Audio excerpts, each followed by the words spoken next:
Muito boa noite, estamos iniciando mais uma edição do Roda de Entrevista, alternativo de toda terça-feira, 10 da noite, aqui na TBC News. Hoje, 26 de fevereiro de 2013. Esta é a edição 546 do programa que está no seu ano 11. O nosso convidado de hoje é muito especial. É o reitor da PUC Goiás, o professor Volmir Amado. Temos muitos assuntos importantes. Um deles, a campanha da fraternidade. O outro, obviamente, a sucessão de Bento XVI. Comigo para essa entrevista, Douglas Branquinho, companheiro da PUC TV e da AFIP. É isso mesmo? Valéria Carvalho, querida amiga aqui da TBC, companheira da casa. Érica Neves, Jornal Tribuna, Planalto, Caderno e Escola. E Riva Cran, da RBC, premiada com o prêmio FIEG de jornalismo, merecidamente. Parabéns mais uma vez. Professor Volmir, foi um prazer enorme tê-lo aqui novamente. Vamos falar também da nossa querida PUC, mas começaremos, professor, pelo tema da atualidade agora, que é a nossa campanha da fraternidade, e com a sua proposta que é fundamental nos dias de hoje, fraternidade e juventude. Aliás, o Brasil cedia este ano o Encontro Nacional da Juventude, provavelmente com a presença do sucessor de Bento XVI. Eu queria que, para o início de conversa, abrir a cabeça do nosso telespectador para mais essa campanha da fraternidade. Boa noite. Boa noite, Reinaldo. Boa noite a quem nos acompanha. A campanha da fraternidade esse ano, Fraternidade e Juventude, está já repetindo um tema que foi de 1992. Mas a juventude mudou muito. 20 anos, né? 20 anos atrás.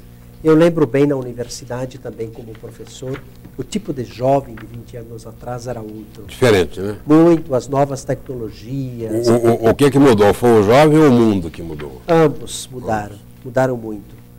Fatores novos, uma mudança psicocultural, uma mudança na concepção do jeito de ser jovem.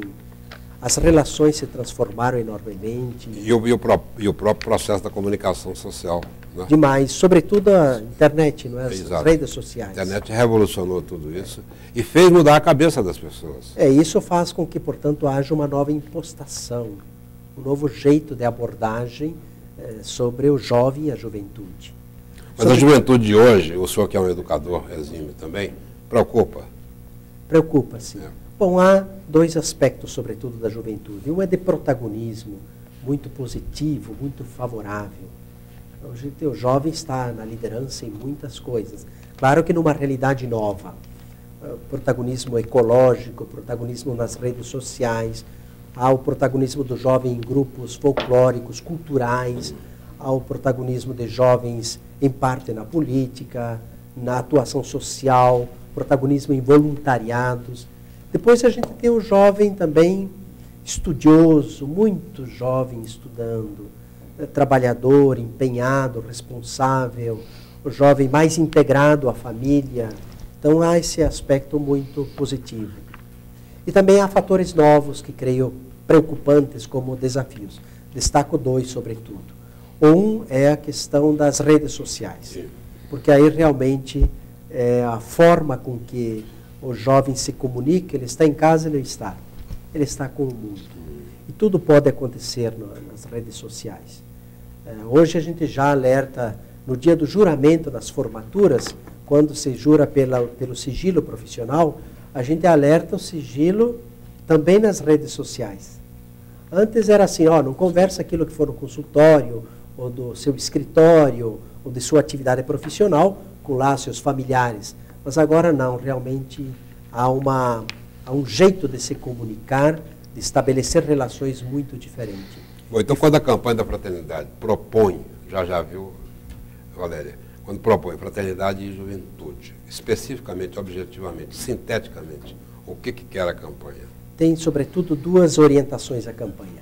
Uma é que é o aspecto mais, vamos dizer, sociológico, de repensar as políticas públicas para a juventude. Mas isso é questão, sobretudo, de aprofundar, discutir o que o Estado deve assumir. E a sociedade como papel subsidiário nisso. Claro que ela tem um papel importante, mas subsidiário. E o outro é mais no aspecto da orientação ao jovem. E esse é claro que a família tem um papel especial. Que as comunidades têm um papel especial, escola, igreja, enfim, onde o jovem estiver convivendo, esse aspecto de orientação, de diálogo, de acompanhamento sobre um outro sentido de vida, de fato, é decisivo e é o que a campanha da fraternidade propõe. Professor Valmir, boa noite. Boa noite. Em julho, o Rio de Janeiro será a sede, né, da jornada, né, da juventude. E, salvo engano, na primeira aparição do Papa Bento XVI, ele foi muito enfático na sua mensagem aos jovens, da participação, né, objetivando a participação dos jovens, da juventude, tanto na igreja como nas comunidades. Como que vai ser, como que a igreja hoje, ela vê a participação, junto com essa campanha, né, dos jovens na sua comunidade, essa participação ativa do jovem na comunidade e na igreja? A igreja vê o jovem de um modo muito promissor. O jovem não é só futuro, é presente, ele está forte, atuante nas comunidades. Se observar, talvez lá pelos anos 80, aquela geração havia muito abandonado as paróquias, as comunidades, os grupos de jovens. Depois entramos agora no novo milênio com outra forma de participação do jovem. E boa parte das comunidades, 40%, 50% é de jovens. Então eles são, de alguma maneira, esperança, porque significa que nós temos futuro como fé comunitária professada ao longo do tempo e dos milênios, e ele é presente, porque tem uma atuação muito importante, encoraja, ele anima, ele traz alegria, ele traz também sua contestação, seu protesto, suas inquietações, enfim, ele é visto com muita esperança. A Jornada Mundial da Juventude é um destaque muito importante, essa já é a 23ª. Começou lá em 84, com o encontro em Roma dos jovens lá mesmo, romanos, com João Paulo II, que teve uma experiência histórica na Polônia de atuação muito intensa com os jovens. E, neste encontro, eles vão fazer uma jornada da juventude. E aí surgiu primeiro a jornada diocesana, na Diocese de Roma, e já a partir de 86, se vão fazer mundiais, internacionais. E aquilo que foi uma ideia assim incipiente, de alguma maneira singela, para jovens mais numa atuação local, se universalizou. E foi crescendo ao longo do tempo. Eu tive, 3 anos atrás, estava primeiro em Ávila e depois em Madrid, portanto acompanhei a Jornada Mundial da Juventude, acontecida na Espanha. E fiquei impressionado. 2 milhões de jovens, vindos de todos os lugares do mundo, com idiomas diferentes, falando em língua árabe, filipinos, chineses, japoneses, asiáticos em geral, de todos os continentes, com a bandeira, com a sua mochila, com cantos que nós temos aqui, eles cantando em língua árabe, ou cantando em mandarim, enfim, ou em inglês, ou em português, em espanhol. E, sobretudo, você tem uma ideia do que é, nessa jornada, uma visão planetária da humanidade em sua frente. E realmente essa jornada, portanto, que acontece agora, ela é essa sequência histórica. A maior jornada mundial aconteceu em Filipinas, chegou a 4 milhões de jovens. Depois teve outras que teve 500 mil, Estados Unidos, 800 mil. O que se espera é que pelo menos no Rio de Janeiro tenha 2 milhões de jovens. Eu creio que é o maior evento que vai acontecer agora aqui no Brasil. Isso nunca, nem Olimpíadas, nem seleção brasileira, porque não é um dia, não é uma concentração lá numa manhã, como foi o Bento XVI, que veio no Campo de Marte, em São Paulo, e teve 1 milhão na frente dele, mas uma manhã. Não, aqui será uma semana, com 2 milhões desta faixa etária, juvenil.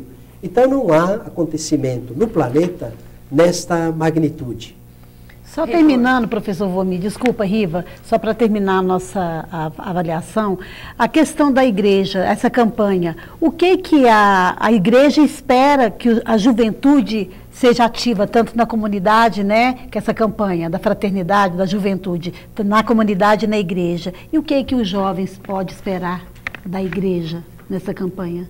Daquilo que são, porque eles sobretudo se manifestam, esperam uma igreja que se renove, que ela seja autêntica, que a orientação que ela professa, ela corresponda à sua prática. Eles querem, sobretudo, ver testemunhos, referências de pessoas. Paulo VI já dizia isso, que há, sobretudo, homens e mulheres de hoje não seguem mais tanto mestres, seguem testemunhos. E quando seguem mestres é porque esses são também testemunhos. Então eu penso que é isso muito que a juventude pede, algumas referências que corporifiquem em si o valor que professa. Reitor, há um trecho aqui no texto da campanha da fraternidade que fala da necessidade de escutar e compreender os gritos e os clamores dos jovens, né? Nessa linha que o senhor está argumentando, são jovens já engajados, jovens que têm uma clareza, né, do que quer, do caminho que quer construir. E os jovens que estão fora da igreja, né? Jovens que convivem com uma sexualidade difusa, com a não definição, com famílias desfeitas, né? Como lidar com esse jovem, né? Que estratégia? Como atrair esse jovem? Bom, a campanha da fraternidade, sobretudo, é dirigida a todos os jovens. Claro que ela conta, sobretudo, com o jovem que é inserido, que está envolvido em grupos juvenis, mas ela é dirigida a todos os jovens. Deve pensá-los globalmente, integralmente. A rigor não há só, portanto, um tipo de jovem. Talvez haja juventudes com experiências diversas. Também o jovem que mora mais na zona rural, o jovem da metrópole, o jovem mais que tem acesso às redes sociais, às novas tecnologias, o jovem que pode estudar, fazer sua graduação, seu mestrado, doutorado. Muita gente terminando o doutorado muito jovem ainda, 24, 25 anos. E eu os conheço, de modo que realmente também um acontecimento novo também do ponto de vista da academia. E muitos jovens que passam dramas difíceis do ponto de vista afetivo, do ponto de vista familiar, da dissolução das relações familiares, da crise de modelos históricos trazidos sobre a família, e aí separações, o desamparo do jovem, portanto, isso. Então, são situações, de fato, que colocam a juventude, estas juventudes, em desafios que implicam em repensar de um modo criativo o jeito de serem incluídos e projetados para o futuro. Professor Vomir, nós vamos agora para o nosso primeiro bloco comercial. A gente volta já, estamos conversando aqui com o reitor da PUC Goiás, o Vomir Amado. Eu volto daqui a pouquinho com o Douglas Branquinho e com a Érica Neves. Já, o Roda de Entrevista.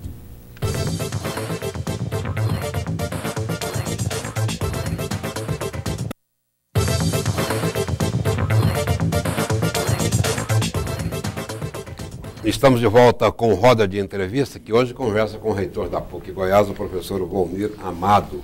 Eu entro agora com o Douglas Branquinho, em seguida com a Érica Neves. Douglas. Professor, duas perguntas em um.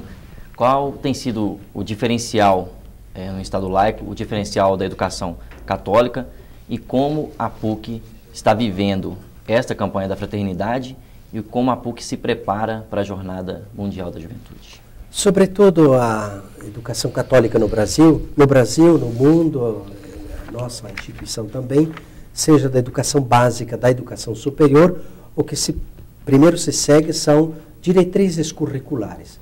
Aquilo que o Estado brasileiro estabelece para a formação, seja na educação básica, seja na educação superior, isso tudo é cumprido com todas as exigências da ciência, da técnica, da cultura, da educação. Porém, o que é muito enfatizado na educação confessional são os valores, uma orientação de vida, um sentido de vida e uma formação integral, formação científica, técnica, estética, ética, ambiental, social, espiritual, enfim, uma formação integral, porque realmente não nos interessa formar um médico pelo médico, um engenheiro a mais, um arquiteto a mais, um pedagogo a mais, mas, sobretudo, um médico gente boa, um engenheiro gente boa, quer dizer, gente com uma orientação de vida. Na nossa universidade, temos, sobretudo, uma comissão preparada, organizada desde o ano passado, onde tem jovens participando também e que estão desenvolvendo um conjunto de atividades que vai se estender ao longo do ano para esta inserção da campanha da fraternidade também dentro da universidade e com uma abordagem específica para o jovem universitário. Então, um pouco isso, assim, em linhas gerais. Professor, agora há pouco o senhor falava que a campanha da fraternidade vai ser um evento muito grande, né? Porque vai reunir 2 milhões de jovens no Rio e vai ser uma semana inteira. Aí eu pergunto um pouquinho sobre os impactos sociais dessa campanha e aí pensando já a longo prazo para a juventude brasileira, para a sociedade brasileira como um todo, os frutos dessa campanha aqui, né? Bom, o que se espera de fato é que um encontro dessa magnitude da Jornada Mundial, ele em primeiro lugar provoque uma visão de universalidade e um conhecimento do pluralismo que é o mundo. E claro que quando você entra com a diversidade, o primeiro sentimento que dá é de sentir-se impactado, às vezes admirado, mas sobretudo qualquer que seja a diferença, de aprender a respeitar também. Esse é um primeiro sentido fundamental de congregar tanta gente. E o segundo, eu creio que também é decisivo. O jovem com o jovem, no bom caminho, um reforça o outro. Consolida para uma orientação mútua. Outra coisa é você ter um adulto falando para ele. Alguém que vem com uma autoridade de fora. Não é? Se for até uma autoridade caminhando com o jovem, eu creio que há de um jeito dialogal, há uma aceitação maior. Mas realmente, os jovens estando juntos e numa caminhada do bem, isso é que se espera, portanto, que uma sociedade melhor, um futuro melhor, uma juventude mais feliz, mais alegre, que não morra nas boates quis da vida, que seja protegida, que se acautele, que olhe atenta às portas de saída, não só da balada, mas as portas de saída da vida, porque, de fato, experiências nebulosas, enfrentadas também por alguns segmentos juvenis, depois acabam não encontrando mais suas saídas existenciais. Agora, então, isso me parece muito decisivo. A juventude que se apoie mutuamente para construir-se a si própria com um mundo diferente. Agora, professor, nesse mundo convulsionado, o senhor mesmo disse, da primeira experiência de 21 anos atrás para cá, mudou tudo, né, praticamente tudo. Eu pergunto, professor, nós não estamos vivendo hoje uma crise de autoridade? De alguma maneira, sim. Os estudiosos chamam esse de um tempo pós-moderno, ou outros nomes afins, muito líquido, muito volúvel, muito sem parâmetros, sem limites, sem determinações, sem orientações mais claras. Então, de alguma maneira, uma crise tamanha que já não estão chamando mais uma época de mudanças, uma época que tem mudanças, como se dizia lá nos anos 60 e 70. Mas é uma mudança de época. Uma coisa é ter uma época onde há mudanças, outra coisa é uma mudança de época. Uma mudança de época, ela sempre plasma uma realidade completamente diferente, onde os parâmetros, as referências e os alicerces da época anterior, eles não se sustentam suficientemente. E aí é claro que o que é ser pai hoje?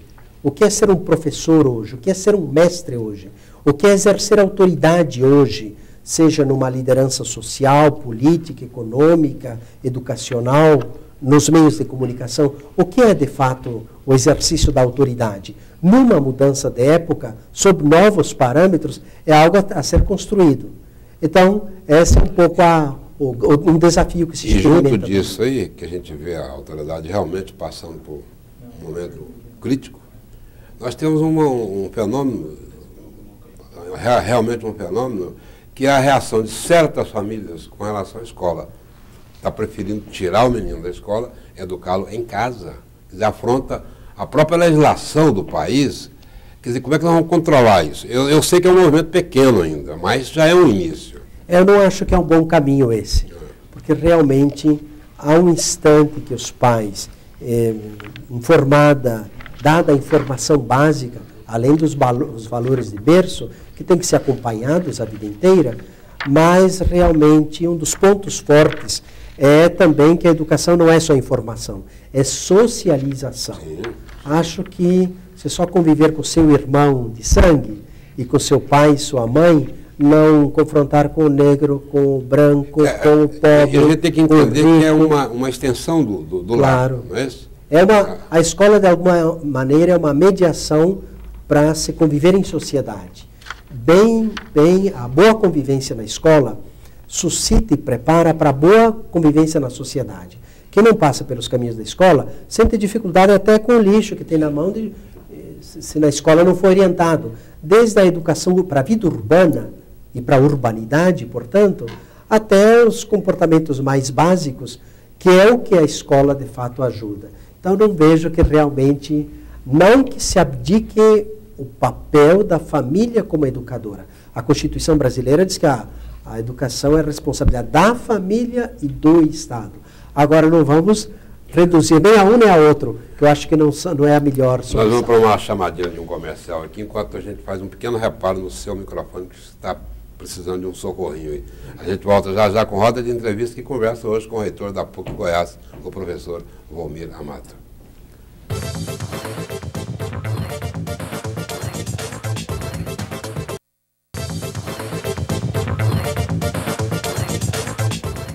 Estamos de volta aqui com roda de entrevista, que nesta terça-feira, 26 de fevereiro, estamos conversando com o professor Volmir Amado, reitor da PUC Goiás. Douglas, em seguida, a Valéria. Professor, no primeiro momento da renúncia do Papa, como a universidade recebeu essa decisão dele, e hoje, com tantas histórias aí na mídia, como ela enxerga a decisão dele hoje, se é da mesma forma, e numa eventual situação de um Papa brasileiro, qual seria a influência disso para a política, para a educação, para a cultura do país, senhor, na opinião do senhor? Do início, claro que aquela segunda-feira foi uma grande surpresa. De alguma maneira, é um sentimento que foi universal. Como isso acontecer? Eu lembro o tempo de estudante que estudávamos o Código de Direito Canônico na teologia, recém tinha sido aprovado, então lá se dizia que a sé ficava vacante, quer dizer, a igreja ficava sem papa, quando três situações: falecimento, impedimento, algum problema mental, algo assim, ou renúncia. Eu era jovem com os colegas, e a gente irreverente, disse: o que é isso?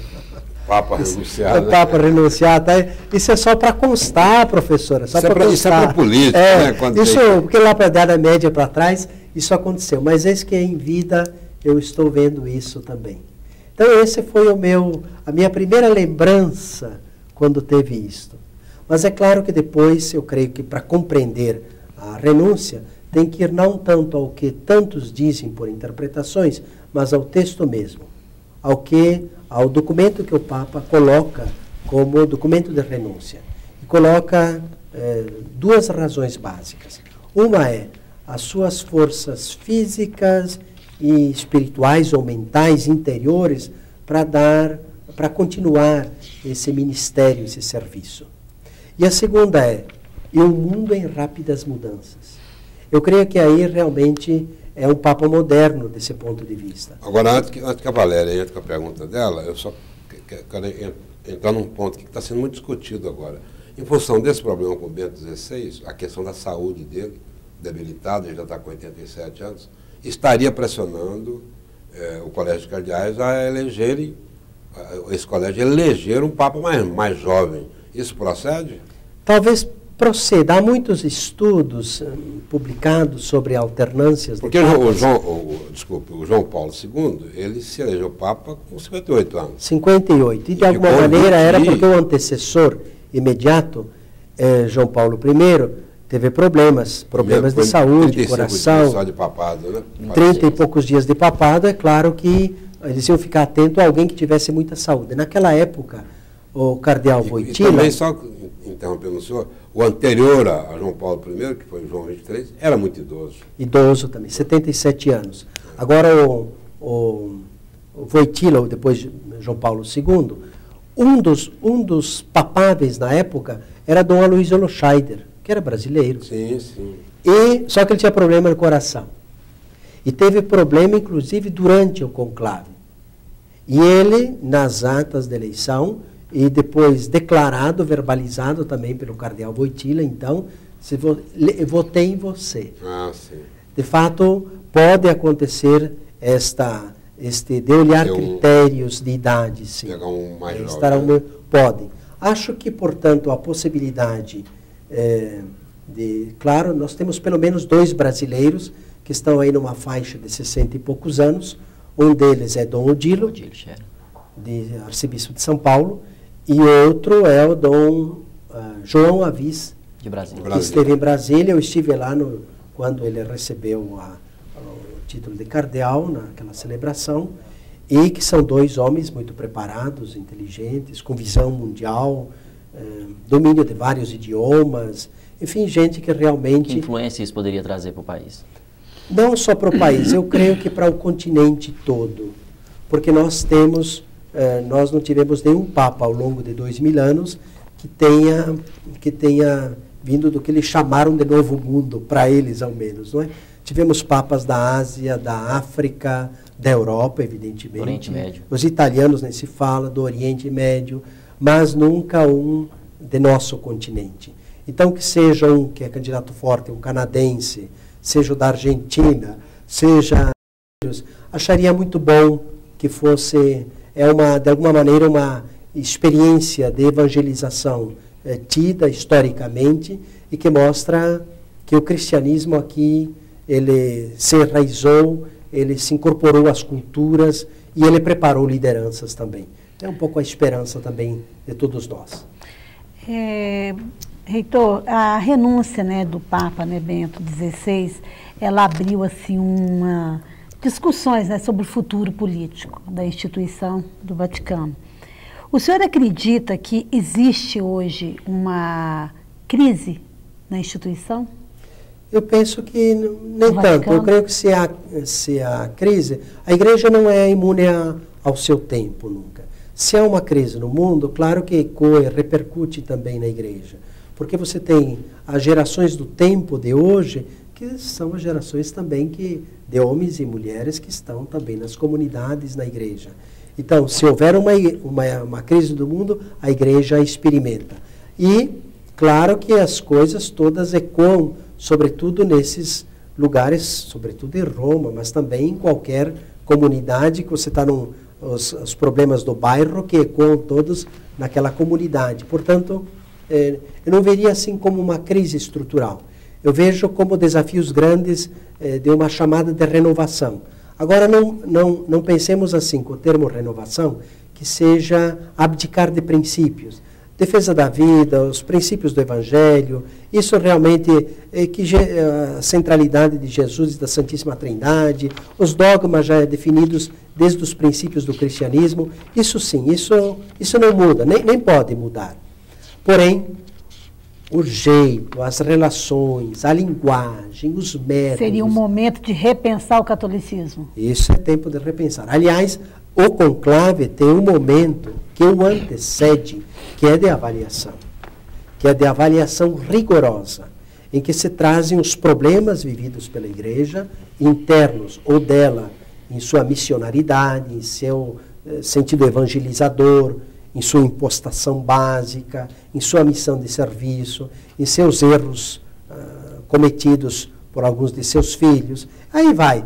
Então, é sempre um momento de avaliação forte e que implica em renovação, em conversão e em escolhas acertadas também. Reitor, só para arrematar esse assunto que a gente está falando, assim, no meu ponto de vista, a escolha do novo Papa. Agora há pouco você falava do pós-modernismo, da dificuldade, né, que agora as questões são muito... Não existem mais verdades absolutas. E a igreja trabalha com dogmas, com verdades absolutas. E isso acaba sendo um grande desafio no diálogo entre a igreja e a sociedade. Então, quais seriam algumas características desejáveis desse novo Papa para estabelecer um diálogo melhor com a sociedade?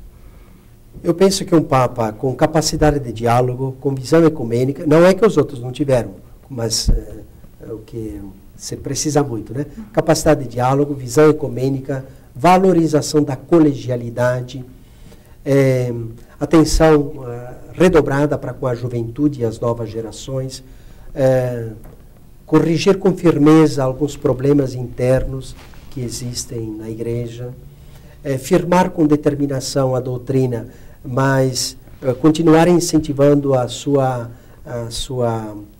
atualidade na linguagem e nos métodos também, e sobretudo um papado que consiga tratar de temas tão dramáticos vividos pelo tempo de hoje. Agora eu acho que vou pedir licença, Reinaldo, para fazer um pequeno comentário sobre a nossa imprensa. Eu creio que a imprensa reduziu demais a imagem de Bento XVI, sobretudo alguns problemas de ordem moral tidos na igreja. E nós perdemos uma riqueza muito grande de Bento XVI, que foi e é um dos maiores pensadores da humanidade. A Europa, os intelectuais faziam debates das obras, das encíclicas de Bento XVI, que aqui não era nem notícia na coluna internacional, na página internacional dos nossos jornais.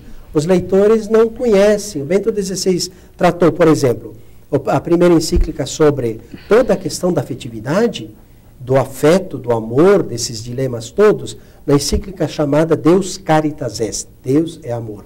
E ele trata toda a temática do amor. A segunda, ele trata toda a questão da crise de esperança e dos dilemas da esperança no tempo de hoje.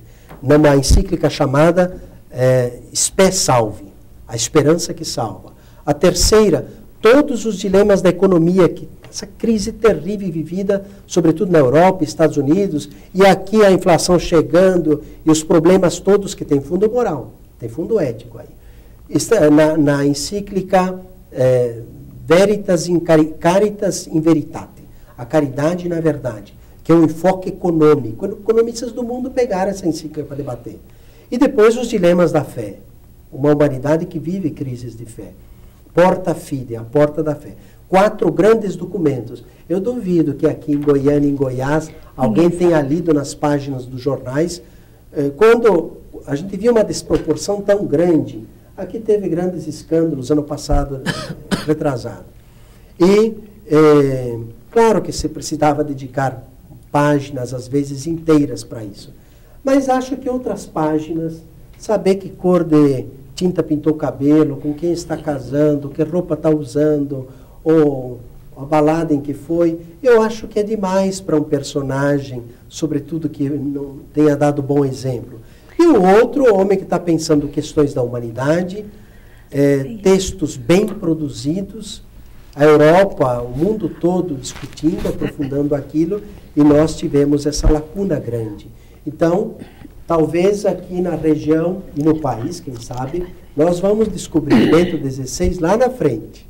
Daqui a alguns anos, vamos dizer, puxa vida, a nossa geração perdeu a informação que merecia sobre esse papado. Reitor, o senhor acredita que isso daí tenha sido até uma das coisas que tem até assim, contribuído, né, para não dar assim, tanta ênfase ao trabalho de Bento, porque ele não era midiático. João Paulo II, sim, ele era popular. Ele era midiático, vivia na mídia. Agora, Bento XVI, ele era introvertido.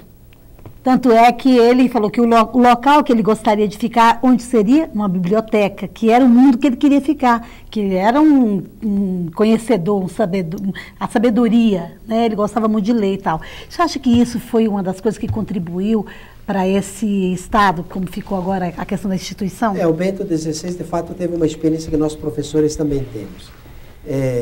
Ele trabalhou grande parte da sua vida nas universidades, na Alemanha, com grande notoriedade, como grande perito em assuntos de filosofia, de teologia, e uma referência na humanidade. Realmente um homem intelectual. Mas é daquele pesquisador. E eu creio que também aí é uma linguagem de as pessoas que às vezes não têm toda aquela extroversão, não sejam midiáticas, mas se elas têm uma palavra crível, consistente, bem elaborada, às vezes você não se sobressai pelos gestos, pelo estilo, mas se você tem uma palavra consistente, é claro que quem lida com a comunicação também pode aprofundar isso e saber outros métodos. Claro que terá influenciado com certeza o estilo de exercer a liderança, que foi outro. Eu lembro bem, em casos diante de multidões, 1 milhão de pessoas à frente, quando era João Paulo II, quase que eles tinham que puxar ele para trás, não é que ele se empolgava. Eles até diziam, não se demore muito com a multidão. O Bento XVI ele realmente tinha um estilo mais tímido. Ele começava a aplaudir demais, ele estava voltando para a cadeira, ele não voltava para agradecer, ele ia e sentava e ficava... É outro jeito, é outro estilo. Mas são carismas diversos, são abordagens diversas, são gestos diversos que eu creio que a gente tem que sabê-los interpretar adequadamente Reitor, a cada tempo e a cada liderança. Agora nós vamos para o nosso último bloco comercial, a gente volta já com o quarto e último bloco. Estamos aqui no Roda de Entrevista com o professor Volmir Amado, reitor da PUC Goiás. Chamar a Riva para ela participar mais com a gente no último bloco. Já a gente está de volta.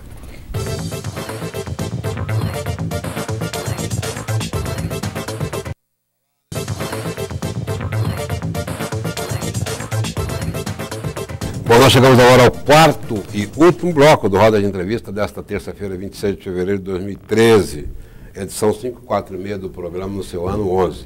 Eu vou pedir aos companheiros para a gente correr um pouquinho para que aproveitemos o máximo desse último tempo aqui da nossa conversa com o reitor da PUC Goiás, Volmir Amado. Começo com a Riva Cran. Riva. Tá certo, reitor. A pergunta ainda sobre a Igreja Católica. A Igreja Católica como um organismo vivo, né? Se a gente for pensar, a tendência é se defender, né? Se fechar e se defender de qualquer ameaça. Como pensar hoje o novo Papa? O que esperar dessa época de informações, né? O vazamento de informações do Vaticano, a investigação do mordomo. Então, como pensar essa instituição hoje, que tem que se proteger, mas que está nessa era de informações? O Papa, isso é uma preocupação? É uma preocupação, sim. A Igreja cada vez mais terá que se abrir, como toda instituição. Se abrir em formas participativas, isso é requerido, tem que se renovar nisto. E, claro, que o novo papado terá que, gradualmente, e vendo que formas também, sem deixar vulnerável a instituição, sem abdicar de princípios, de referências, mas se abrir gradualmente. Com certeza isso será uma exigência cada vez mais decisiva. Há problema, assim, o famoso Vatilix aí, ele trouxe muito problema, porque até que ponto há segurança nas informações. E há, claro, questões que são discretas. E se você tem uma pessoa ao lado que é de confiança, uma equipe, para ajudá-lo, mas de repente ele toma os documentos e isso depois é vendido para jornalistas e publicado, realmente é algo muito estranho. Agora, professor, dois veículos fortes na mídia, não apenas italiana, mas internacional, entraram fundo nessa questão. Foi o jornal La Repubblica e a revista Panorama, explorando esse lado torpe, que eu chamaria, que sexo, corrupção, traição. Eles exageraram na dose, no conceito do senhor? Eu creio que exageram sempre na medida em que universalizam. Porque você pode pegar um problema ou outro pontual que existe em nossas famílias, em nossas instituições, em nossas categorias profissionais, você sempre tem um problema ou outro. Porque na igreja, que não é feita de anjos, de homens e mulheres, que se propõem a uma caminhada e buscam na convicção ao seguimento a Jesus Cristo, mas claro, tem fragilidades, porque a igreja não haveria de ter. Mas se observe, mesmo por observação regional, local, religiosas, a grande maioria, gente boa, entrega a vida, padres também, a grande maioria, homens firmes, a vida inteira, morrem na causa, lideranças leigas, muita gente boa. O problema é quando você pega isso para uma instituição que abrange o mundo todo e coloca isso como o assunto. A igreja, sendo assim, eu vejo que quando há essa generalização, aí sempre exagera. Agora, pode ter esses problemas objetivamente, pontualmente? Claro que pode ter. É ponto de investigação. Aliás, sempre teve 2.000 anos de história, pelo menos, se verifica que teve problemas pontuais e constatados. Professor, o senhor já completou uma década aí à frente da universidade. Esses 10 anos, a situação mais difícil enfrentada e a maior conquista. E, sendo o senhor aí, estando à frente de uma grande instituição goiana, quando deixar a reitoria, existe possibilidade de ir para uma vida pública para o lado político, mandatário? A situação mais difícil que foi superada era a dívida da universidade. Espero concluir o mandato com uma universidade plenamente saneada do ponto de vista financeiro, para que ela tenha todo o impulso de seguir nos anos seguintes com segurança, investindo na qualidade, continuar crescendo. Conquistas foram muitas, mas destacaria o reconhecimento pontifício. Nós fomos a 19ª PUC do mundo, dentre 1.800 universidades católicas.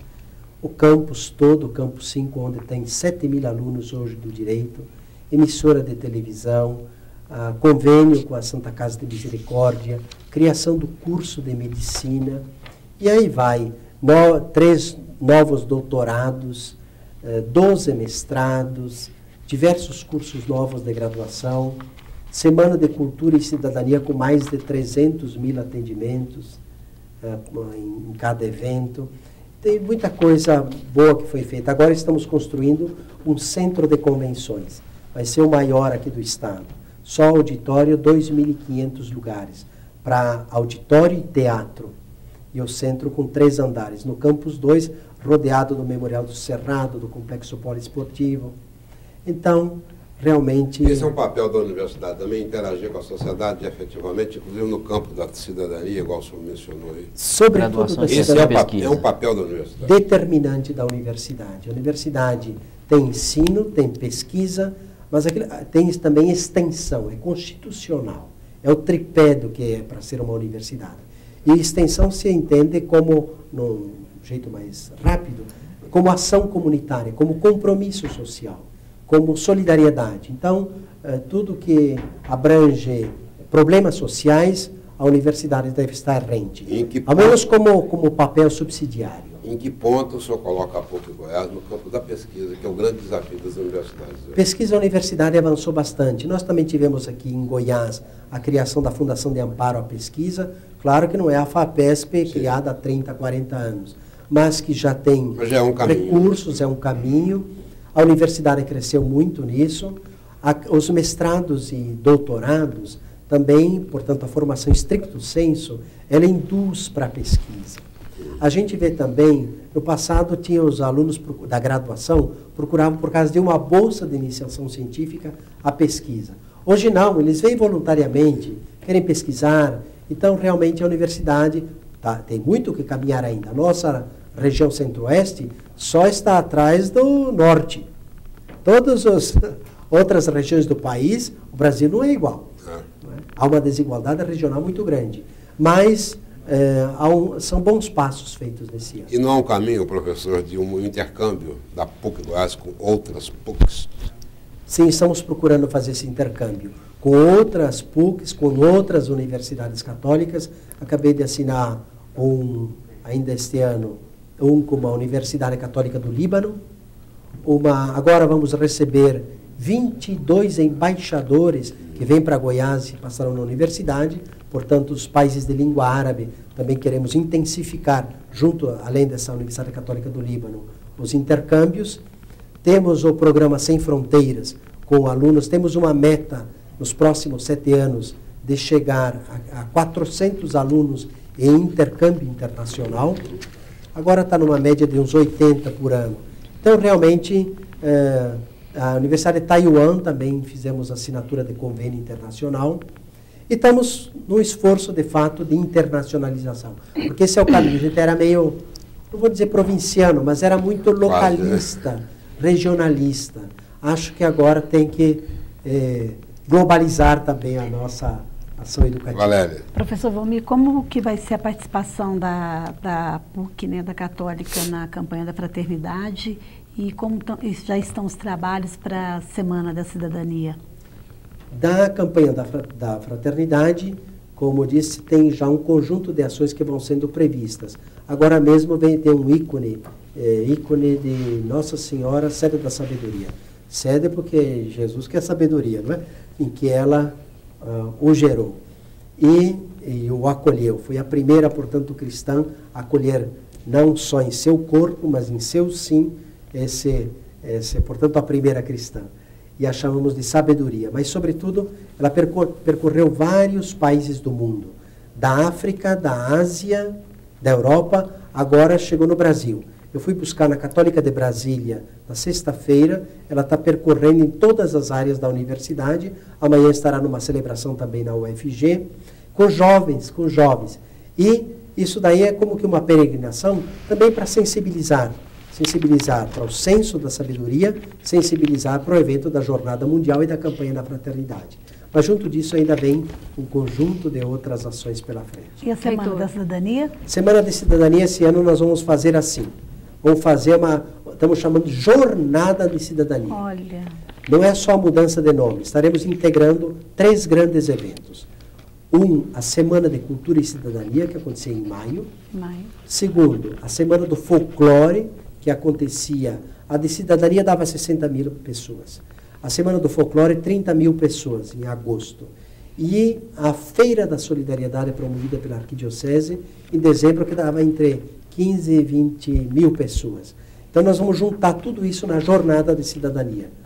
E vai ser lá no Centro de Convenções do Campus 2, para o mês de agosto, 22 a 26 de agosto deste ano, portanto, esse grande evento. Reitor, 2 perguntinhas. O senhor vai à Jornada Mundial? Vai comparecer? Vou à Jornada Mundial, estou incentivando os jovens todos, porque é uma ocasião especialíssima para participarem dessa jornada, que tem mais de 300 bandas do mundo inteiro, banda para tudo que é lado no Rio de Janeiro, tocando, então eles podem escolher catequeses diversas, ou pela internet, ou por rádios, ou em palcos, eventos culturais, artísticos, museus abertos. Lá está o Pão de Açúcar, lá está o Cristo Redentor, lá está a praia, lá tem a grande celebração de encerramento. Então, são 7 dias muito intensos. Em Madrid, teve 20 mil voluntários. Aqui, a CNBB abriu para 60 mil, inscreveu 84 mil voluntários, que têm características diversas, jovens que falam diversos idiomas e que, sobretudo, querem servir, querem ajudar aos 2 milhões que aí estão chegando. Então, estarei lá junto nesta Jornada Mundial. Última pergunta, o finalzinho da pergunta do Douglas, né? Após deixar a católica, o senhor tem pretensões de seguir a vida pública? Esta é uma interrogação que me faço também. Não tenho ainda claro sobre isso. Stand-by. A Deus pertence isso aí. Realmente eu tenho a minha carreira acadêmica na universidade. 27 anos concursado, na PUC eu fui professor da Federal, concursado e efetivo também. Me consagrei mais nesse trabalho desde 93 em gestão na universidade, secretário-geral, vice-presidente da mantenedora, pró-reitor de graduação e agora reitor já há quase indo para 11 anos. Então, eu procurei servir... A missão maior é o magistério ou o reitorado? Eu tive as duas muito juntas. Eu procurei no reitorado não perder o foco do educador. Claro que você tem que olhar muitos aspectos, desde conta no banco até pintura de prédio, tudo. Desde peça para avião até cadáver para o pessoal da área de saúde para poder estudar. Então, realmente é muito complexo. O reitorado são planos estratégicos, aspectos de gestão, mas o reitor deve ter um espírito educativo. Se ele não inspirar na sua gestão... Ele tem que ser um gestor e um educador. Um educador. Sobretudo isso. Não é só fazer as coisas. As pessoas têm que ver no reitor, sobretudo, uma palavra... Agora, chama a atenção de todo mundo, eu acho, a expansão física da universidade. Né? O senhor está anunciando aí um centro de convenções do maior de Goiás, lá no campo do Cerrado, que já é uma maravilha, né? Aquela réplica toda. Aquilo é a própria leitura viva ali, né, para as pessoas. Então, isso aí é uma vocação da universidade, foi um empenho do senhor, ou foi uma estratégia de crescimento? As 3 coisas, quem sabe. Foi assim, foi uma estratégia de crescimento que acompanhará até 2019, nós criamos Projeto Horizonte 60. A universidade rumo ao jubileu de diamante, 60 anos. E nós temos metas de crescimento. Mas como sair de uma situação de dívida que a universidade se isso que eu ia perguntar. E chegar a esse patamar, adquirir novas áreas? Olha, eu perdi noite de sono, e lágrima derramada e preocupação do que podia ser o futuro. Tem algum subsídio público de não federal? Tem subsídio Nada? público, Nada, não. Tem algum recurso, por exemplo, de projetos de pesquisa. Sim. Tem o ProUni, que é a isenção, Sim. mas aí você tem que oferecer a aula para o estudante, que tem que pagar o professor, Claro. a estrutura. Então, tem o FIES também. São recursos que ajudam para, vamos dizer, a estabilidade do estudante, Dá uma abrandada. para evitar a evasão da universidade. Claro que isso, de alguma maneira, ajuda, mas a universidade tem que fazer seu próprio recurso, todo mês, na boca de caixa, e vendo com rigor plano de carreira, o custo alto de professores, com uma folha de pessoal de mais de 10 milhões por mês, 1.800 professores, mais de 1.000 funcionários. Realmente é uma estrutura muito exigente. E a inadimplência do pai? A inadimplência também existe inadimplência. Existem as providências daí decorrentes, mas também Aí, existe. no caso, a universidade tem que agir com mão de ferro, né? Sim, tem que agir com cobrança devida, com parcelamentos também retroativos ao semestre anterior para possibilitar, mas também vai criando programas de financiamento, vai criando as situações complementares. Bolsa da UVG, só agora, no novo contrato, são 1.100 alunos com bolsas da UVG, são pelo menos uns 3.500 alunos com o FIES, inclusive para o curso de medicina, alguns abrangendo 100% do FIES. Temos aí uns quase 4.000 alunos do ProUni. Então, a rigor, nós temos 50% dos estudantes com algum tipo de apoio, de ajuda financeira, governamental, institucional, que também vão conciliando. E no mais é valorizar cada centavo. Se você vai comprar ou uma lâmpada ou um computador, é licitação, é levantamento de preço, é rigor, é honestidade também naquilo, é também auditoria interna, auditoria externa. Realmente há um acompanhamento muito rigoroso. Mas, graças a Deus, espero terminar essa caminhada com esse patrimônio expandido, quase duplicado, e espero que estejamos sem dívida, universidade saneada. Bom, a universidade também recentemente deu um passo importante, que foi a criação da instituição do curso de medicina. Há outros cursos assim nesse planejamento estratégico, e um curso que eu chamaria um curso de ponta. Olha, nós pensamos, sobretudo agora, por causa do crescimento da parte tecnológica e o incentivo governamental para isso também, que, sobretudo, as engenharias devam ser incentivadas. Por isso, vão expandir o espaço físico. Há pouco só tem a civil, não é isso? Não, temos 4, 5 engenharias. Aeronáutica? Também. Temos engenharia civil, engenharia elétrica, engenharia de produção, engenharia da computação, várias engenharias. O Brasil é ainda um país atrasado no campo da formação de engenheiros. Sim, temos muito. E com essa perspectiva de crescimento muito que tem, nós vamos ter uma deficiência de mão de obra. Esse será um campo que, de fato, queremos investir A universidade, forte. no caso a PUC, ela acompanha também, quer dizer, as novas demandas. Sim, tem que acompanhar porque os cursos também são oscilantes. Às vezes tem mais procura, menos procura. E isso, claro, que acompanha um pouco as oportunidades de emprego, de trabalho, de desenvolvimento. Como agora há esse avanço tecnológico, nós não vamos descuidar da parte da saúde, nem da área jurídica, nem da formação humanista, nem da formação de professores, mas vamos, claro, que acentuar isso da área tecnológica. Ok. Foi um prazer tê-lo aqui. O senhor tem 20 segundos para a sua saudação final a tantos estudantes da nossa querida PUC Goiás. Quero mandar, então, um abraço para cada estudante, professor, funcionário que pôde nos acompanhar. Um abraço muito grande também para os queridos jovens, sobretudo nesse ano tão especial, a eles dedicado, que os demais também o sejam. E também um agradecimento especial aos que até essa hora nos acompanharam. Obrigado ao professor Volmir, muito obrigado pela participação dele aqui. Da mesma forma, eu agradeço muito a presença do Douglas Branquinho, da Valéria Carvalho, da Érica Neves e da Riva Cran.